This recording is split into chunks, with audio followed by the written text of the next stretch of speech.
Assalamualaikum warahmatullahi wabarakatuh. Salam Merdeka Belajar. Halo Bapak Ibu Guru hebat. Perkenalkan, nama saya Andi Supriyanto. Saya guru kelas 10 di SMK Negeri 1 Wanarja, Kabupaten Cilacap.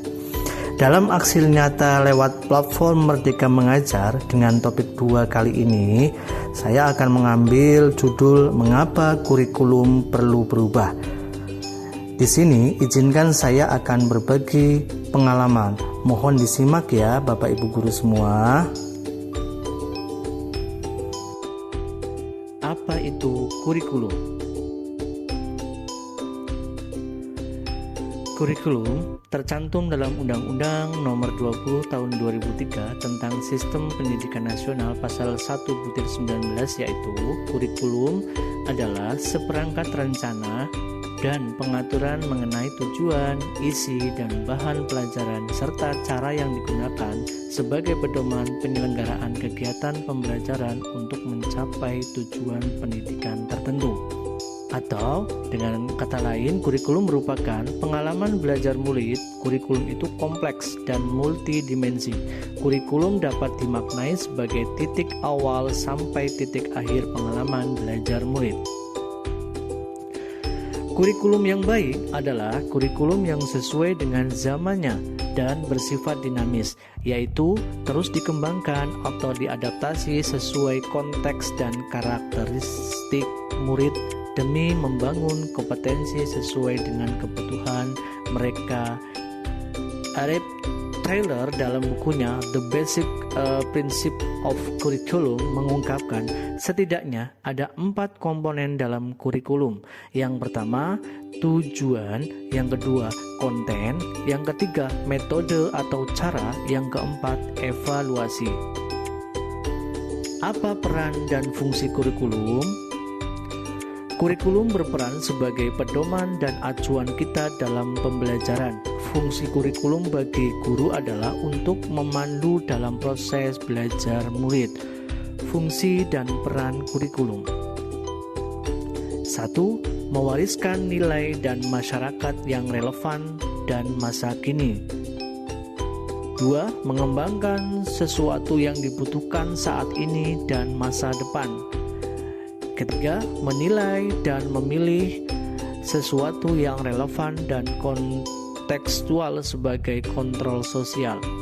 Mengapa kurikulum perlu berubah? Yang pertama, agar relevan dengan perkembangan zaman. Yang kedua, agar dapat memenuhi kebutuhan belajar murid. Yang ketiga, agar dapat menyiapkan generasi cemerlang di masa depan. Saat ini, pengetahuan dan teknologi berkembang dengan sangat pesat. Pembelajaran akan terasa membosankan bagi murid apabila dilaksanakan secara konvensional.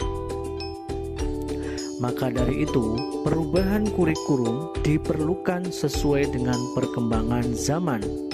Dengan adanya kurikulum merdeka, pembelajaran lebih berpihak kepada murid.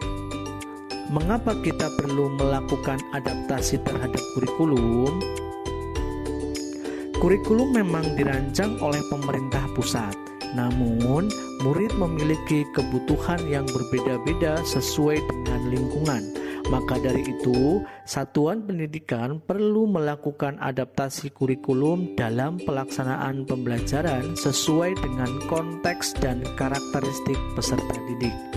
Baik, dari presentasi di atas tadi kita dapat mengambil kesimpulan, yaitu bahwa yang pertama, kurikulum perlu mengalami perubahan sesuai dengan perkembangan zaman. Yang kedua, kurikulum bersifat dinamis dan terus diadaptasi oleh konteks dan kebutuhan murid untuk membangun kompetensi sesuai dengan masa kini dan masa yang akan datang. Yang ketiga, kondisi lingkungan peserta didik harus dipertimbangkan dalam menyusun kurikulum satuan pendidikan.